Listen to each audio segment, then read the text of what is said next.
we have here mine, as you can see, I'll put the camera down here, kind of comes in and pops out. Every capo is a little different. Some are just the squeeze actions that you go on, squeeze it and press it on, and oh, that was almost so bad. Thank you, Jesus. Wow. Y'all almost saw me cry on camera. You want to see a grown man cry? That'll do it right there. I've got my capos right here, and I'm going to kind of get in this camera because I'm a little closer. The glider capo kind of just pops off. You have some capos like that.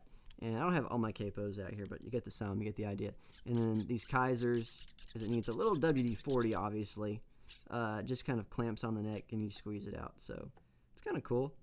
And then I've got the Elliott capo, which kind of just pops in and then just push, pops right out. And you're good to go. So when I get to the neck of my guitar, I'll probably use this Kyser because most everybody, I think, has the Kyser. I think it's probably the most common. Now, when I place that, I squeeze it and I place it on. I see some guys kind of come in from this way, and, you know, people ask me, like, what's the best way to kind of go up, down? You know, I really don't know. I don't know if there's a technical question to that. That's probably a good question to ask. You know, is it up? Is it down? If the capo doesn't specify, some capos specify. My Elliott capo specifies, you know, this way or this way. You have to order it a special way, which kind of style you want. So if it doesn't specify, just find the one that's the best sound for you on your guitar. But obviously, if it specifies, do it that way. And so that kind of just clamps on there. And then the glider capo, I'm using the 3 of these because I think they're the 3 most different. The capos you'll run into. And this one goes around and clamps on the guitar just like that. It's kind of just really straightforward and simple. Ooh, I bet that was a pretty sound. And now the Elliott pops on here and just clamps on. And then from the back of it, which is going to be right here with my little bead, I'm just going to rotate that and it's going to like push that bracket. And I'm going to adjust the tightness as I want. Some of them, if you work like a G7, you'll just gently push it down until you get the right amount of pressure. I don't have one on there right now. I should. I'm sorry. I don't. And the G7 capo, you'll just push it till you get a great sound. You can adjust the tightness you want, which is just fantastic. Okay. Now, when applying it, most people are like, all right, great. You know, I put it on. That's awesome. I'm ready to play. Wrong. I can't tell you how many times I see guitarists, even people that are really great players, that put on the capo wrong. And it's like, is there a wrong way to put the capo on? Yes, there is, because as soon as you start playing notes, that's going to sound out of tune. Why? Because I already have trouble enough playing. Why do I want to make myself sound worse before I even play a note? Look, you're going to miss notes already, okay?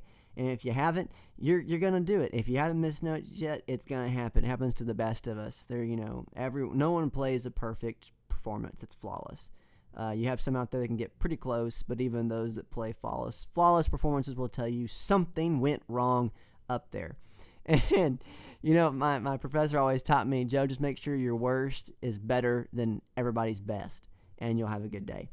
And so that's what I try to do my best at. I don't do that all the time. I still think, in my opinion, I have more worst bad days than I do have good days, so in my opinion. But many people mess up right there as soon as I put it on. Please don't do that. What we want to do is get it as close as we can to the fret. And the fret is this, if you don't know what a fret is, it's that metal bar. It's just sitting right there, okay? Just that metal bar right there, all right? On your guitar, on the neck. So we want to get as close as we can to the fret, because this will give you the absolute best sound.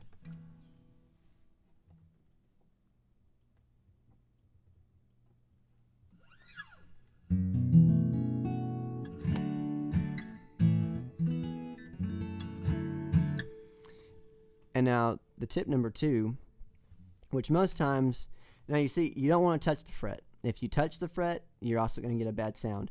You can be sharp or flat. It just depends on your guitar and on your capo. It's going to have before you start playing.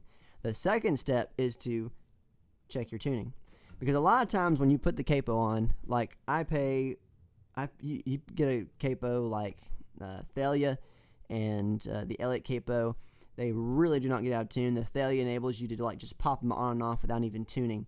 If you don't have a Thalia and you don't have an Elliott, you need to tune the guitar because you put different pressure on the strings and it's just going to be off a little bit. But now the Elliott, typically, if I'm playing live, I do not have to touch it. I don't have to worry about it because it's just going to be that close. But now if I'm doing studio work or anything, I'm just always, if I got time, I'm checking the capo.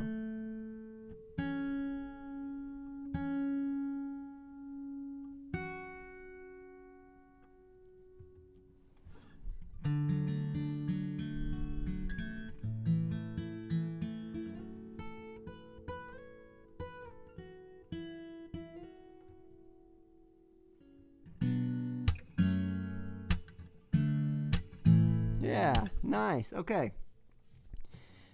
That's the second step. So you've tuned your capo. Step 1, make sure it's close to the fret.